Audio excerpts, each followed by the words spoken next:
দাজ্জালও আদম আলাইহিস সালামের সন্তান, ইয়াজুজ মাজুজও আদম আলাইহিস সালামের সন্তান।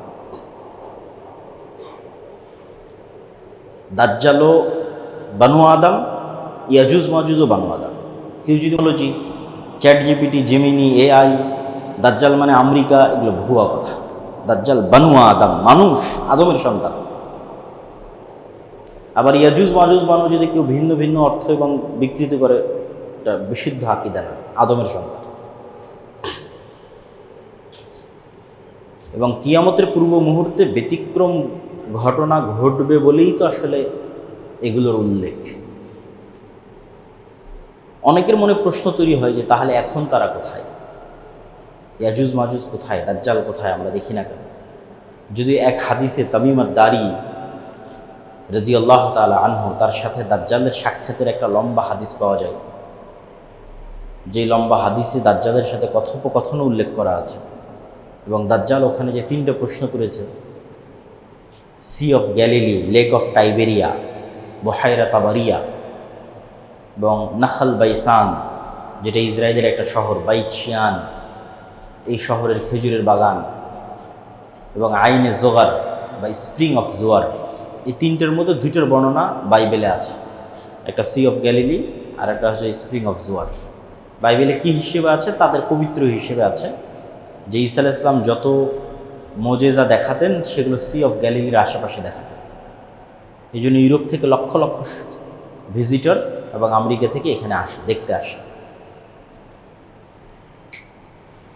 তো দাজ্জালের সাথে কথোপকথন এবং সাক্ষাতের বর্ণনা একটা হাদিসে, সহিহ হাদিস, সহিহ বুখারীর হাদিসে পাওয়া যায়। তখন প্রশ্ন হচ্ছে আছে কোথায়? যদি সাক্ষাৎ সম্ভব হয়, পূর্ব থেকে সৃষ্টি থাকে, পূর্ব থেকে যে সৃষ্টি আছে ইয়াজুজ মাজুজ, তার প্রমাণ তো কোরআনেই আছে। যুলকারনাইনের 3টা ঐতিহাসিক সফর, যেগুলো সূরা কাহফে বর্ণনা করা আছে। এই জন্য কিয়ামতের দাজ্জালের ফিতনা থেকে বাঁচার ক্ষেত্রে সূরা কাহফের কথা এসেছে।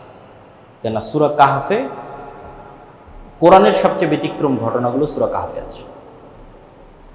একটা হচ্ছে যুলকারনাইনের সফর, ব্যতিক্রম সফর, যেখানে একটা সফরে গিয়ে তিনি ইয়াজুজ মাজুজকে পেলেন এবং তাদেরকে আটকে দিলেন, আড় তৈরি করে দিলেন, পৃথিবীর মানুষকে ডিস্টার্ব দিতে পারবে না। আর একটা আসহাবে কাহফের ঘটনা, সময়ের আপেক্ষিকতা, 309 বছর পৃথিবী থেকে বিচ্ছিন্নতা, ঈমান রক্ষার জন্য গুহায় আশ্রয়। আর আরেকটা হচ্ছে খিজির এবং মুসা আলাইহিস সালামের ঘটনা। এটা তো আরও আশ্চর্য, কেন পৃথিবীর ফিজিক্স সেখানে কাজ করেনি। যেখানে খিজির আলাইহিস সালাম একটা শিশুকে হত্যা করে বলতেছেন যে এই শিশু বড় হলে তার বাপ মাকে হত্যা করবে, তো ভবিষ্যৎ দেখে এসে অতীতে বাস্তবায়ন। এটা পৃথিবীর টাইম ফ্রেমে ইম্পসিবল, যে আমি পৃথিবীর টাইম ফ্রেমে সময়ের সফর করব এবং সময়ের সফর করে ভবিষ্যৎ দেখে আসবো, ভবিষ্যৎ দেখে এসে ওটাকে অতীতে সংশোধন করব। এগুলো শুধু সায়েন্স ফিকশনে সম্ভব, এখন পর্যন্ত বাস্তবে সম্ভব না। কিন্তু সেটা কোরআনের মধ্যে খিজির আলাইহিস সালাম করতেছে। বলছেন এই ছেলে বড় হলে তার বাপ মাকে হত্যা করবে, তাই অতীতে তিনি তাকে হত্যা করতেছেন আগেই। তো খিজির আলাইহিস সালামের সাথে সাক্ষাতের ঘটনা এবং তাকে খুঁজে বের করার ঘটনা এবং তার আড়াল হয়ে যাওয়ার ঘটনা পুরোটাই রহস্য। এই জন্য খিজির আলাইহিস সালাম সম্পর্কে পরবর্তী তার হাদিসেও কোনো স্পষ্ট বিবরণ খুঁজে পাওয়া যায় না, যে তিনি কে, কই থেকে আসলেন, নবী কিনা, কই থাকেন, খুঁজে পাওয়া যায় না। কিন্তু অবশ্যই কিছু কোয়েশ্চেন মার্ক আছে। সেই কোয়েশ্চেন মার্কগুলো কি? স্বাভাবিক পৃথিবীর কেউ হলে আল্লাহ সুবহানাহু ওয়া তাআলা বলতেন অমুক গ্রামে যাও, অমুক শহরে যাও, আমার একটা বান্দা আছে, খুঁজে পাবা, মানুষজন তাকে চিনে। আল্লাহ বলছেন না, তুমি মাছ ভেজে নাও, এই মাছ যেখানে জীবিত হয়ে সমুদ্রের মধ্যে, সমুদ্রের ধার দিয়ে চলতে থাকো, সমুদ্রের মধ্যে যেখানে এই মাছ জীবিত হয়ে চলে যাবে ওখানে তুমি পাবা। তারপরে মুসা আলাইহিস সালাম ভুলে গেলেন, ইউশা বিন নুন ভুলে গেলেন। পরে মনে পড়লো আরে মাছ তো নাই, মাছ তো বের হয়ে গেছে। কোথায় বের হয়ে গেছে? আবার সেখানে ফিরে চলো। সেখানে দেখছে একজন কম্বল চাদর মুড়ি দিয়ে শুয়ে আছে এবং তিনি আশ্চর্য হচ্ছেন যে এখানে কে সালাম দিচ্ছে। আশ্চর্য হচ্ছে যে জান্নাতের সালাম এখানে কে দেয়। কে? তুমি মুসা, নবী মুসা। তো বলে যে নবী মুসা। তারপরে তো লম্বা ঘটনা। তো এই জিনিসগুলো থেকে একটা কোশ্চেন মার্ক আসে, সেটাই যে নিশ্চিত তা বলা সম্ভব নয়, কিন্তু এতটুকু বলা যায় যে আল্লাহ সুবহানাহু ওয়া তাআলা সকল কিছুর উপর ক্ষমতাবান। মানুষের জ্ঞানের এবং দৃষ্টির সীমাবদ্ধতা অনেক বেশি, যেটা আমরা ভিন্ন প্রাণীর সাথে যদি আমাদেরকে তুলনা করি তাহলে আমরা বুঝতে পারব যে এই ঘরের মধ্যে যদি একটা পাখি ছেড়ে দিই তাহলে জানালা সে খুঁজে পাবে না, কাঁচের সাথে বাড়ি খেতে থাকবে। তাহলে পাখির দৃষ্টির সীমা আর আমার দৃষ্টির সীমার মধ্যে আসমান জমিন পার্থক্য, অথচ একই পৃথিবীতে বসবাস করতেছি। আবার আমি আপনাকে যেভাবে দেখতেছি, কুকুর কিন্তু আমাকে সেভাবে দেখে না। আবার সাপ কিন্তু আমাদেরকে সেভাবে দেখে না, তার চিনার, তার শ্রবণ, তার দৃষ্টি ভিন্ন। পিঁপড়ার যে গন্ধ সংগ্রহের যে ক্ষমতা সেটা ভিন্ন। তো প্রত্যেকটা সৃষ্টিজীবের সাথে আর এক সৃষ্টিজীবের আসমান জমিন পার্থক্য। ফলত এক একজন এক এক ডাইমেনশনে থাকে, তারা আর একজন সম্পর্কে পরিপূর্ণ নলেজ অর্জন করতে পারে, এটা সম্ভব নয় যদিও একই পৃথিবীতে বসবাস করে। ঠিক ওই ধরনের কারণে এই পৃথিবী, এখানে ফেরেশতারাও আছে কিন্তু আমরা দেখতে পাচ্ছি না। এটি তো ঈমান। এখানে জিনেরাও থাকতে পারে কিন্তু আমরা তাদের দেখতে পাচ্ছি না। কোরআন এবং হাদিসে তো এভাবেই বলা আছে। মানুষ এলিয়ন খুঁজতেছে, তো মানুষ বাদে আর এক সৃষ্টিজীবের কথা পৃথিবীতে আছে, বলাই তো আছে, বুদ্ধিমান সৃষ্টিজীব, একটা ফেরেশতা, একটা জীব। কোরআন এবং হাদিসেই বলা আছে। তাহলে ওইভাবেও যে আল্লাহ সুবহানাহু ওয়া তাআলা দাজ্জাল এবং ইয়াজুজ মাজুজকে রাখতে পারবেন না, এটা অসম্ভব নয়। দ্বিতীয়ত, আল্লাহ সুবহানাহু ওয়া তাআলা যেমন 7 আসমান সৃষ্টি করেছেন, ঠিক তেমনি 7 জমিনও সৃষ্টি করেছেন। এবং 7 আসমান সৃষ্টিতে আল্লাহর যার সময় লেগেছে, 7 জমিন সৃষ্টিতে আল্লাহর তাই সময় লেগেছে। এবং কোরআনে আল্লাহ সুবহানাহু ওয়া তাআলা বলছেন যে প্রত্যেকটাতেই আল্লাহর আদেশ অবতীর্ণ হয়। ইয়াতানাজ্জালুল আমরু বাইনাহুন্না, প্রত্যেক আসমান এবং প্রত্যেক জমিনে আল্লাহর ওহী যায়, আল্লাহর আদেশ যায়। ফলত দাজ্জাল এবং ইয়াজুজ মাজুজকে যদি আল্লাহ সুবহানাহু ওয়া তাআলা অন্য জমিনে রেখে থাকেন, এটাও সম্পূর্ণরূপে নাকচ করা সম্ভব না, কিন্তু নিশ্চিত এটাও বলা সম্ভব না। কিন্তু কিয়ামতের পূর্ব মুহূর্তের ঘটনাগুলো যে অনেক ব্যতিক্রম, এটা বোঝা যায়। যে একদিন 1 বছরের সমান, এটা আল্লাহ চাইলে এমনিই করতে পারে। এখনও যদি আল্লাহ সূর্যকে আদেশ দেয় স্থির হওয়ার জন্য, তো একদিন 1 বছরের সমান হয়ে যেতে পারে। কিন্তু সাধারণত আল্লাহ সুবহানাহু ওয়া তাআলা এভাবে করেন না, সাধারণত করেন না, বরং যেটাই ঘটে ঘটনার ধারাবাহিকতায় ঘটে। তো যদি ঘটনার ধারাবাহিকতাতে ঘটতে হয়, তাহলে পৃথিবীতে এমন ভয়ঙ্কর পরিবর্তন লাগবে, যেই পরিবর্তনের ধাক্কা স্বাভাবিক হতে অটোমেটিকই সূর্য এবং পৃথিবীতে একদিন হবে 1 বছর, এবং একদিন হবে, পরের দিন হবে 1 মাস, তারপরের দিন হবে 1 সপ্তাহ। ওই যে ভয়ঙ্কর ঘটনা ঘটেছে, ওইটার ধাক্কা স্বাভাবিক হতে এই ঘটনা ঘটতে হচ্ছে, যে একদিন 1 বছর, একদিন 1 মাস, একদিন 1 সপ্তাহ, তারপরের দিনগুলো আবার পৃথিবীর স্বাভাবিক দিন। সুতরাং কিয়ামতের পূর্ব মুহূর্তের ঘটনাগুলোকে শুধু স্বাভাবিক দৃষ্টিকোণ থেকে দেখলে হবে না, এটা সম্পূর্ণ ব্যতিক্রম এবং ভিন্ন। দাজ্জালের ফিতনা পৃথিবীর সবচেয়ে ভয়ঙ্কর এবং ভয়াবহ ফিতনা এবং সবচেয়ে ব্যতিক্রম ফিতনা, ভিন্ন ফিতনা। আর ইয়াজুজ মাজুজেরটা আরও ব্যতিক্রম, আরও ভয়াবহ। এই ফিতনাগুলো থেকে আমরা বাঁচব কীভাবে? এই ফিতনাগুলো থেকে বাঁচার থেকে আমাদের শিক্ষা যেটা, যে আমরা 2টা বাক্য দিয়ে শুরু করেছিলাম, তাওহীদ এবং পরকাল, ইসলামের সারমর্ম। এই দুইটাতে যার বিশ্বাস যত মজবুত, সে পৃথিবীর সকল ফিতনা থেকে তত বেশি সেফ থাকবে। তাওহীদে যার বিশ্বাস যত মজবুত, পুনরায় জীবিত হবে, এইটাতে যার বিশ্বাস যত মজবুত, যে পুনরায় জীবিত হলে আল্লাহ সুবহানাহু ওয়া তাআলা আমাকে জান্নাতে দিবেন। তো আসহাবুল উখদুদ ওয়াস সামাই যাতিল বুরুজ ওয়াল ইয়াউমিল মাউউদ ওয়া শাহিদিন ওয়া মাশহুদ, কুতিলা আসহাবুল উখদুদ। আসহাবুল উখদুদকে বলা হচ্ছে সামনে আগুন, হয় ঈমান না হয় আগুনে ঢুকে পড়ে। তো আসহাবুল উখদুদ আগুনে ঢুকে পড়তেছে, এটা কেমনে সম্ভব? তাওহীদের প্রতি অগাধ আস্থা, এবং আমি যে আগুনে ঢুকতেছি, আগুন তো জান্নাত, কেন মৃত্যুবরণ করলেই তো আমি জান্নাতে চলে যাব।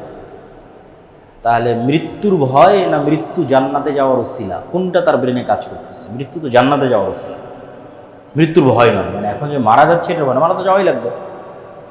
তাহলে আমার এই মৃত্যুটা হচ্ছে জান্নাতে যাওয়ার হয়েছে, মরলেই জান্নাতে চলে যাবে। তাহলে ওই যে পরকালের প্রতি অগাধ আস্থা, তাহলে ওই আগুনের মধ্যে সে জান্নাত দেখতে পাচ্ছে, ফলত তার জন্য ওই আগুনে ঢোকা সহজ। এই ধরনের ঈমান ছাড়া পৃথিবীর কোনো ফিতনা থেকে বাঁচা সম্ভব না। আমরা তো এখনো অসংখ্য ফিতনার মধ্যে আছি।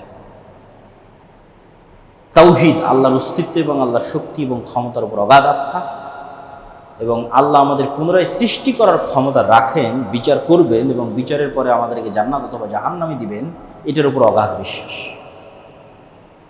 এবং এই জিনিসগুলোরই শিক্ষা সূরা কাহফের মধ্যে যে ঘটনাগুলো আছে সেগুলোর মধ্যে আছে।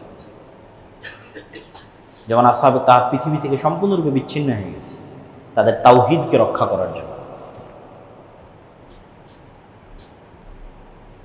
তো এই জন্য আমাদের তাওহীদের প্রতি বিশ্বাস এবং পরকালের প্রতি বিশ্বাসের মাত্রা বাড়াতে হবে, ঈমানকে মজবুত করতে হবে। আমার ছোট্ট একটা বই আল্লাহর পথে যাত্রা, এই বইটা লেখার পিছনে উদ্দেশ্য এটাই যে মানুষের ঈমানকে কিভাবে, যে 6টা ঈমান ইসলামের বেসিক মৌলিক ঈমান, এই 6টার প্রতি মানুষের বিশ্বাসকে কিভাবে মজবুত করা যায়, যেন মানুষ দেখতে পাচ্ছে, যেন মানুষ আল্লাহকে, ফেরেশতাকে, পরকালকে, জান্নাত এবং জাহান্নামকে দেখতে পাচ্ছে। এই ধরনের ঈমান ছাড়া আমাদের মুক্তির কোনো রাস্তা নাই। আল্লাহ সুবহানাহু ওয়া তাআলা আমাদের দাজ্জালের ফিতনা থেকে বেঁচে থাকার তৌফিক দান করুক, আল্লাহুম্মা আমিন।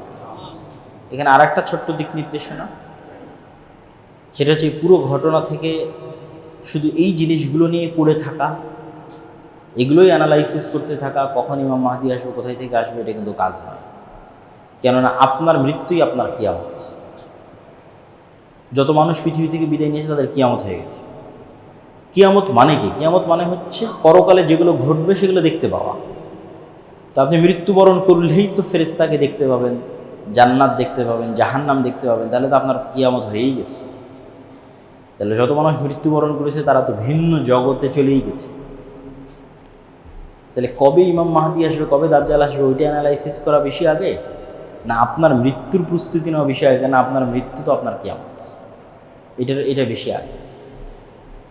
ঠিক আরও একটা বিষয় কি, হতাশা, যে না ইমাম মাহদী আসলেই সব হবে, ঈসা আলাইহিস সালাম আসলেই সব হবে। কিন্তু আমি কিন্তু আপনাকে দেখিয়ে দিলাম তার আগেই সব হবে।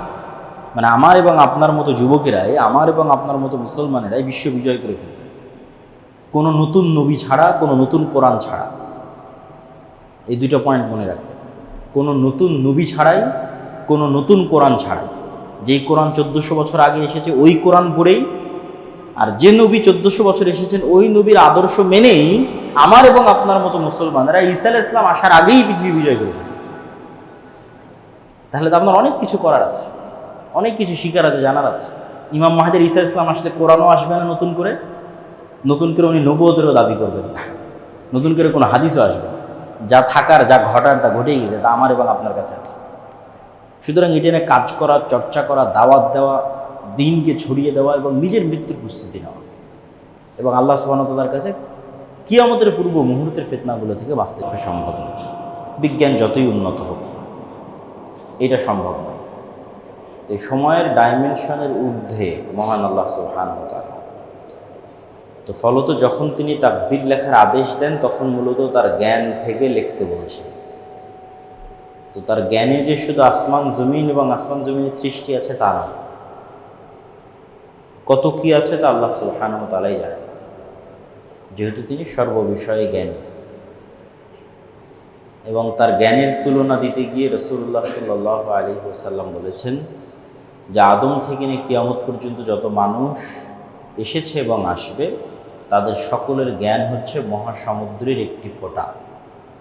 যত জ্ঞানী, বিজ্ঞানী, ইউনিভার্সিটির টিচার, ভিসি, স্টুডেন্ট, আলেম ওলামা, হাফেজ, মুহাদ্দিস, শাইখুল ইসলাম, ডাক্তার, ইঞ্জিনিয়ার, যত জ্ঞানী, পণ্ডিত, বুদ্ধিমান মানুষ পৃথিবীতে আছে আদম থেকে নিয়ে কিয়ামত পর্যন্ত সবার জ্ঞান সমান এক ফোঁটা পানি মহাসমুদ্রের।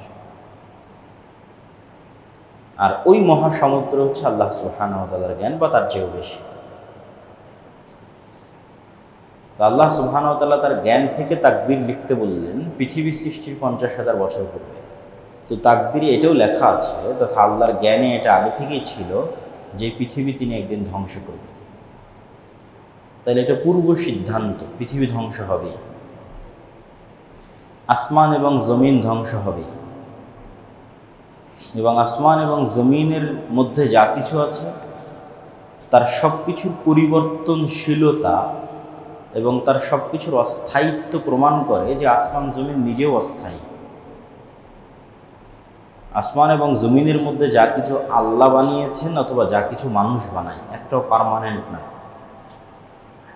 সেটা 700 বছর বয়সী গাছ হোক, 1000 বছর বয়সী কচ্ছপ হোক, সবগুলোরই একটা এন্ডিং আছে, শেষ হয়ে যায়। মানুষও যেটা বানায়, যতই শক্তিশালী বিল্ডিং তৈরি করুক, ব্রিজ তৈরি করুক, 100 বছর, 200 বছর, 500 বছর, আসমান এবং জমিনের মধ্যে যা কিছু তৈরি হয় তার সব কিছুই যেহেতু অস্থায়ী, তাই আসমান জমিন অস্থায়ী। এবং সেটিকে বলা হচ্ছে কিয়ামত, পুনরুত্থান। ইসলামের অন্যতম বিশ্বাসের একটি বিশ্বাস হচ্ছে পুনরুত্থানে বিশ্বাস করা, অথবা আরও সারমর্ম করে বললে ইসলামের মৌলিক দুটো বিষয় হচ্ছে পুরো কোরআনের সারমর্ম।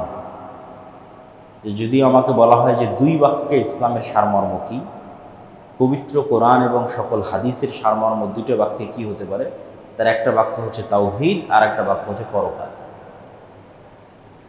এই 2টো জিনিস দিয়েই কোরআন পরিপূর্ণ করা আছে।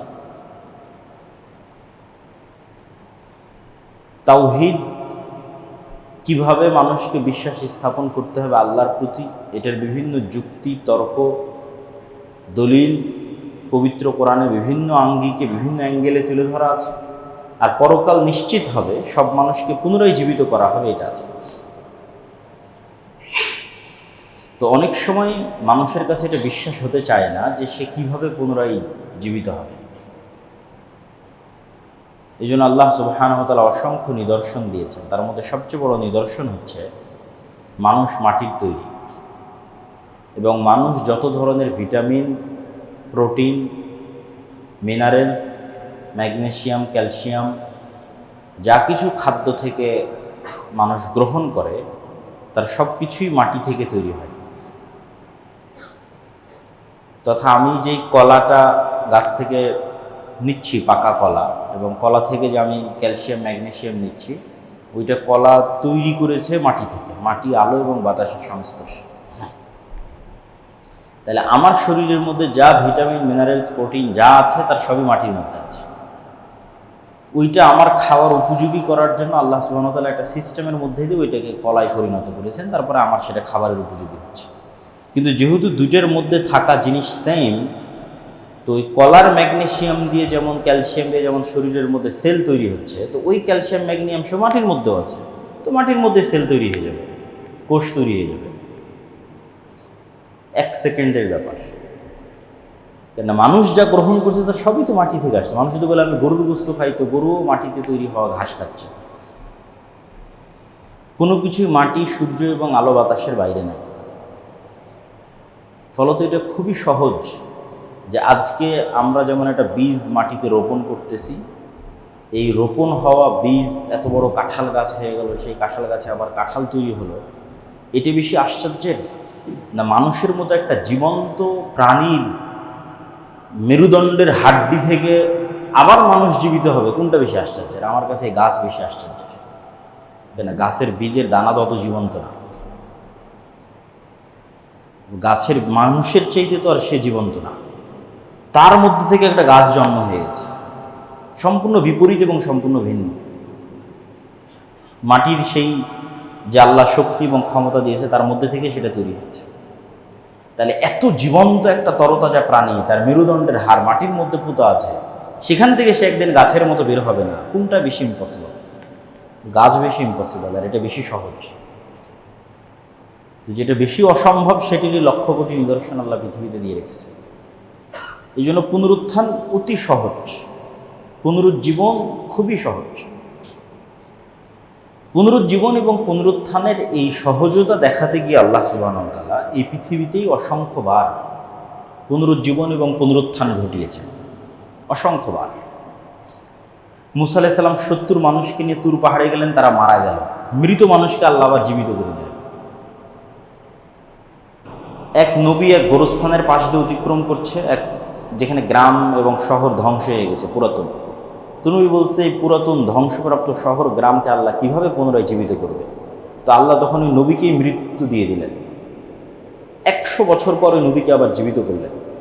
জীবিত করে জিজ্ঞেস করছেন যে তুমি কতদিন মৃত ছিলে বলো।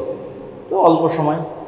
তো বলছে যে তোমার সামনে তোমার ঘোড়া বা উট যেটাতে তুমি সফর করছিলা ওইটার পচে গলে লাশ শেষে যে হাড় হাড্ডিগুলো আছে যে সে হাড় হাড্ডি, তাহলে সময় অতিক্রম হয়েছে 100 বছর। তাই আমি এভাবেই জীবিত করতে পারি। এরকম অসংখ্য মৃতকে জীবিত করার ঘটনা আল্লাহ সুবহানাহু ওয়া তাআলা ঘটিয়েছে, এবং ঘটাতে ঘটাতে এটাকে আরও সহজ করে দেওয়ার জন্য মানুষের ব্রেনে, যে এটা কঠিন নয়, অসম্ভব নয়, আল্লাহ একজন নবীর মোজেজাই দিয়ে দিলেন হচ্ছে মৃতকে জীবিত করা। ঈসা আলাইহিস সালাম তিনি এভাবে একটা এক মুঠ মাটি নিতেন আর বিসমিল্লাহ ইজনিল্লাহ বলে ফু দিতেন, মাটি থেকে ইনস্ট্যান্ট পাখি হয়ে আকাশে উড়ে যেত। উনি যে কোনো মৃত মানুষের গায়ে হাত দিতেন, বিসমিল্লাহ ইজনিল্লাহ বলতেন, মানুষ জীবিত হয়ে যেত। তাহলে ঈসা আলাইহিস সালামের কাছে এসে মৃতকে জীবিত করাকে আল্লাহ ডাল ভাত বানিয়ে দিলেন, যে এটা এত ইম্পসিবল কিছু নয় যে তুমি অবিশ্বাস করবা যে আল্লাহ তোমাকে জীবিত করতে পারবে।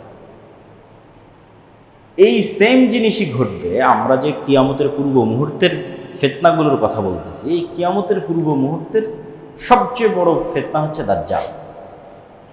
দাজ্জালকে আল্লাহ সুবহানাহু ওয়া তাআলা এই সেম ক্ষমতা দিবে যে সে মৃতকে জীবিত করতে পারবে। এবং এখান থেকে আমাদের বুঝতে হবে দাজ্জালের ফিতনা কেন ভয়াবহ। এবং আমরা যে ইসলামের দুটো সারমর্ম 2 বাক্যে তুলে ধরেছি, একটা তাওহীদ আর একটা পুনরুজ্জীবন এবং পুনরুত্থান।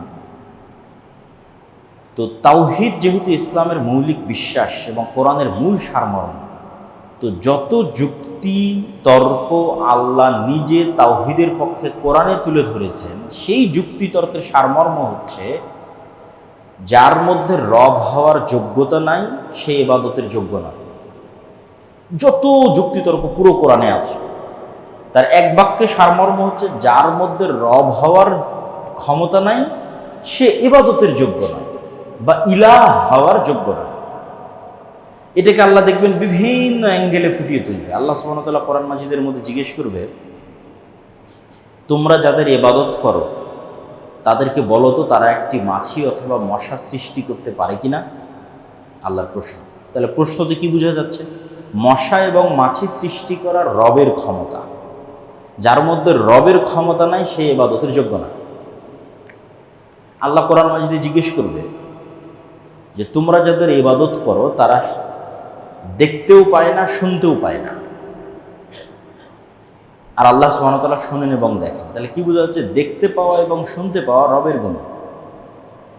তোমরা যাদের ইবাদত করো তারা মৃত, আর আল্লাহ হচ্ছে হাই কাইয়ুম, আল হাইয়ুল কাইয়ুম, চিরঞ্জীব চিরস্থায়ী।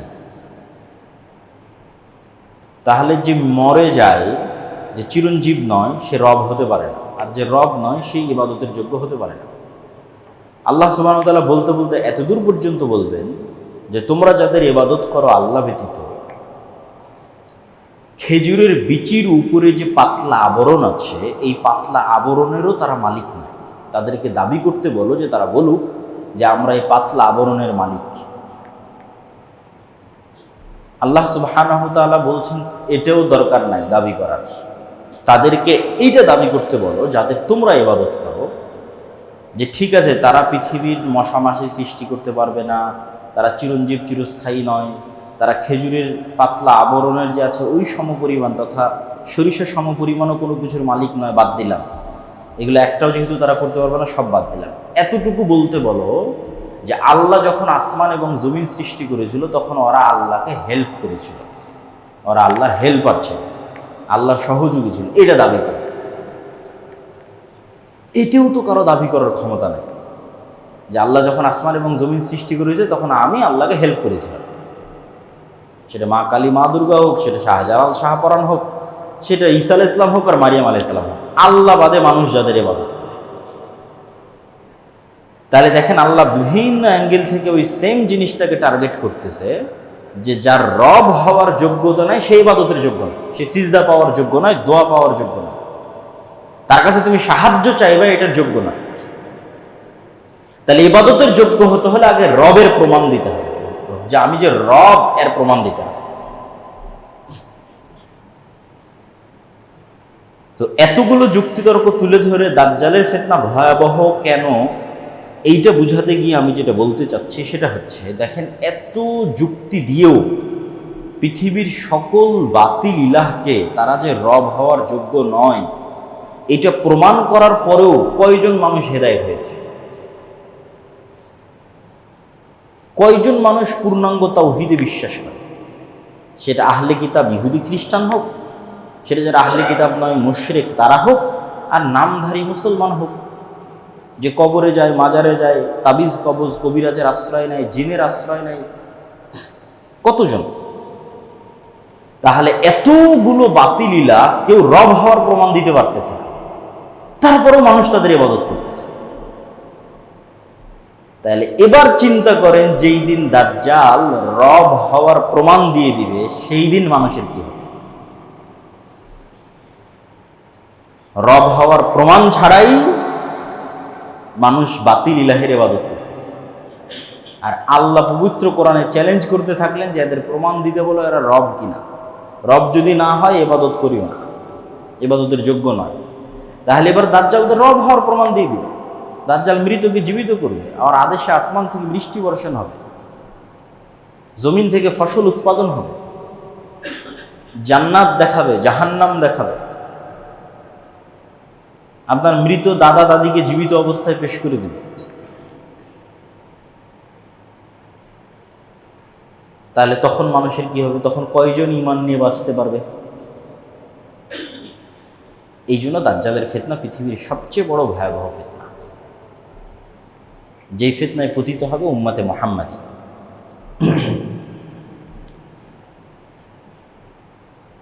তো আমরা আমাদের আলোচনার বিষয়বস্তু নির্ধারণ করেছিলাম কিয়ামতের পূর্ব মুহূর্তের ফিতনা সম্বন্ধে। তো রাসূলুল্লাহ সাল্লাল্লাহু আলাইহি ওয়াসাল্লাম কিয়ামতের পূর্ব মুহূর্তে সংঘটিত হতে পারে এরকম ফিতনা সম্পর্কে সংক্ষেপে যা বলেছেন, তার কিছু সারমর্ম আমরা আজকে আপনাদের সামনে তুলে ধরব।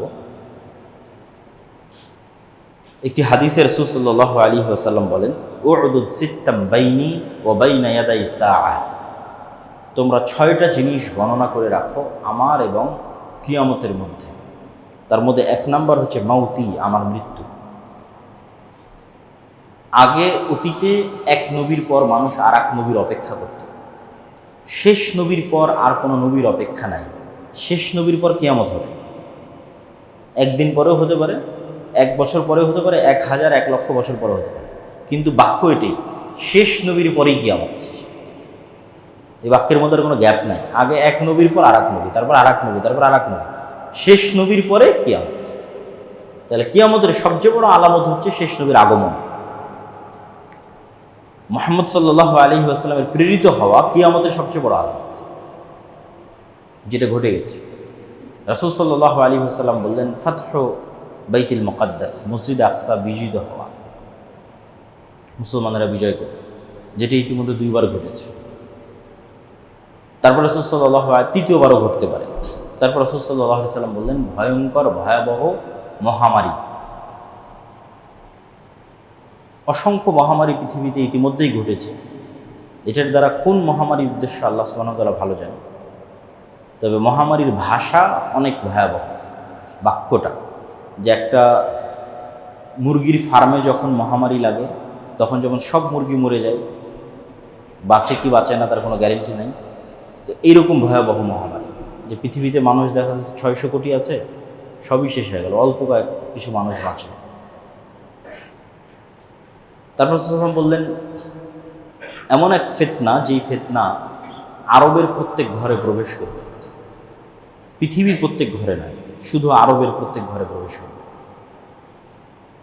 এবং এটা যুদ্ধ বিগ্রহ, মারামারি, গণ্ডগোল এটাই হবে বলে আমাদের কাছে বেশি বিশুদ্ধ মনে হয়। যে এমন এক যুদ্ধ, এমন এক গৃহযুদ্ধ, যেটাতে আরবের প্রত্যেকটা ঘর যুক্ত হয়ে যাবে, মুক্ত থাকতে পারবে না কেউ। এবং আর এক হাদিসে রাসূল সাল্লাল্লাহু আলাইহি ওয়াসাল্লাম বলেছেন, অচিরেই ফোরাত নদীর মধ্যে থেকে স্বর্ণের পাহাড় বের হবে, যেটা নিয়ে আরবে ভয়ঙ্কর যুদ্ধ তৈরি হবে, যেই যুদ্ধে পুরো আরব অংশগ্রহণ করবে। তো অনেক সময় এই হাদিসগুলো শুনলে মানুষের কাছে আশ্চর্য মনে হয়, কিন্তু আজ থেকে 200 বছর 300 বছর আগে যে মানুষ চলে গেছে, তাকেও যদি বলেন যে মরুভূমির নিচে এরকম তেল আছে, আর সেই তেল দিয়ে এই করা সম্ভব, সেও বিশ্বাস করবে না। তো অসম্ভব বলে কিছু নয়, সবই সম্ভব। তারপর রাসূল সাল্লাল্লাহু আলাইহি ওয়াসাল্লাম বললেন, তোমাদের মধ্যে এবং রোমানদের মধ্যে একটি চুক্তি হবে, তোমাদের মধ্যে এবং রোমানদের মধ্যে একটি যুদ্ধ হবে, কিন্তু ওই যুদ্ধের পূর্বে রোমানদের সাথে মুসলমানদের চুক্তি হবে এবং সেই চুক্তির ভিত্তিতে তারা তৃতীয় একটি পক্ষের বিরুদ্ধে যুদ্ধ করবে। ওই তৃতীয় পক্ষের বিরুদ্ধে যুদ্ধে মুসলমান এবং রোমানরা বিজয়ী হয়। তারপরে মুসলমান এবং রোমানরা আবার মুখোমুখি পরস্পরে যুদ্ধ করবে। রোমান বলতে খ্রিস্টান।